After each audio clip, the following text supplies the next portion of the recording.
ইন্নাল হামদুলিল্লাহি ওয়াসসালাতু ওয়াসসালামু আলা রাসূলিল্লাহ আম্মা বাদ। সবাইকে সালাম জানিয়ে শুরু করছি। আসসালামু আলাইকুম ওয়া রাহমাতুল্লাহি ওয়া বারাকাতুহু। সম্মানিত দর্শক শ্রোতা, আজকে আমরা যে বিষয়টি নিয়ে আলোচনা করব সেটি হলো ফজরের সুন্নত নামাজ আদায় করার নিয়ম। ফজরের সুন্নত হলো সুন্নতে মুআক্কাদা, যেটির গুরুত্ব এবং ফজিলত অনেক। হযরত আম্মা জান আয়েশা রাদিয়াল্লাহু তাআলা আনহা ফজরের সুন্নত সম্পর্কে বলেন যে ফজরের সুন্নত নামাজ হলো দুনিয়া এবং দুনিয়ার মাঝখানে যা কিছু আছে তার চাইতেও ফজরের সুন্নতের মর্তবা ফজিলত অনেক বেশি। হাদিস শরীফের মধ্যে হযরত ইবনে মাসউদ রাদিয়াল্লাহু তাআলা আনহু বলেন, যদি কোনো ঘোড়া অবস্থায় থাকে তাহলে যদি ঘোড়াটা চলেও যায় তাহলে ফজরের সুন্নত নামাজ তারপরও আদায় করে নিতে হবে।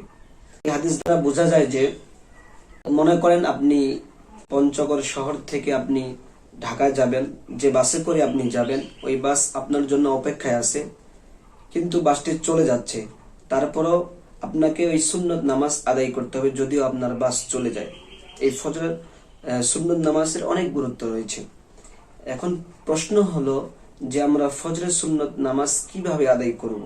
ফজর নামাজ পড়ার জন্য মসজিদে যাই, মসজিদে যাওয়ার পরে আমরা যদি দেখি নামাজের মুসল্লিরা দাঁড়ায় গেছে, ফরজ নামাজ শুরু হয়ে গেছে, তাহলে আপনারা ওই সময়ে সুন্নত নামাজের নিয়ত করতে পারবেন।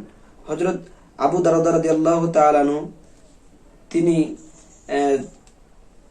যখন মসজিদে যেতেন, যাওয়ার পরে যদি দেখতেন যে ফজরের ফরজ নামাজ আরম্ভ হয়ে গেছে, শুরু হয়ে গেছে, তখন তিনি এক কোণায় নিজের ফজরের সুন্নত নামাজ আগে আদায় করতেন, এরপরে তিনি ফরজ নামাজের মধ্যে শরীক হতেন। আরেকটি হাদিস জানা যায় যে হযরত ইবনে মাসউদ ও আব্বাস রাদিয়াল্লাহু তাআলা আনহু তাদের জীবনী থেকে আমরা পাই, তিনারাও যখন মসজিদে যেতেন ফজরের ফরজ নামাজ শুরু হয়ে যেত, তাহলে তারা আগে সুন্নত নামাজ আদায় করে তারপরে ফরজ নামাজের মধ্যে শরীক হতেন। মসজিদে যাওয়ার পরে দেখেন যে ফজরের ফরজ নামাজ আরম্ভ হয়ে গেছে, তাহলে আপনারা আগে সুন্নত নামাজ আদায় করে ফরজ নামাজের মধ্যে অ্যাড হতে পারেন। এরপরে প্রশ্ন হলো, যদি ফজরের ফরজ নামাজ এমন অবস্থায় চলে গেছে যে বৈঠকের মধ্যে ফজরের ফরজ নামাজ আছে, তাহলে এমন অবস্থায় আপনি যদি সুন্নত নামাজ আদায় করেন তাহলে কিন্তু আপনি ফজরের ফরজ নামাজ জামাতের সাথে পাচ্ছেন না।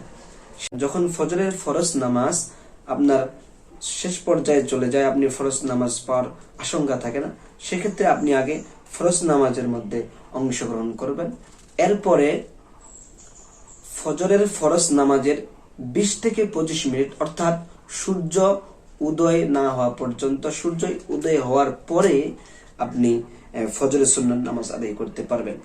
হাদিসের মধ্যে এসেছে যে ফজরের ফরজ নামাজের পরে সূর্য উদিত না হওয়া পর্যন্ত কোন নামাজ পড়া যাবে না, এটি ইসলামে নিষিদ্ধ। এরপরে হলো, যদি আপনার ফজরের ফরজ নামাজ কাজা হয়ে যায়, আপনি আদায় না করতে পারেন, সেক্ষেত্রে আপনি কিভাবে নামাজ পড়বেন? সেক্ষেত্রে উত্তর হলো, আপনি জোহরের ফরজ নামাজ আদায়ের পূর্বে যদি ফজরের কাজা নামাজ আপনি আদায় করতে চান, সেক্ষেত্রে আপনাকে আগে সুন্নত 2 রাকাত আদায় করতে হবে, এরপরে ফজরের ফরজ নামাজ আপনি আদায় করতে পারবেন। আল্লাহ তাআলা আমাদেরকে নামাজের গুরুত্ব বুঝে নামাজের পাবন্দি করার তৌফিক দান করুক। সকলে বলি আমিন। ওয়া আখিরু দাওয়ানা আলহামদুলিল্লাহি রাব্বিল আলামিন।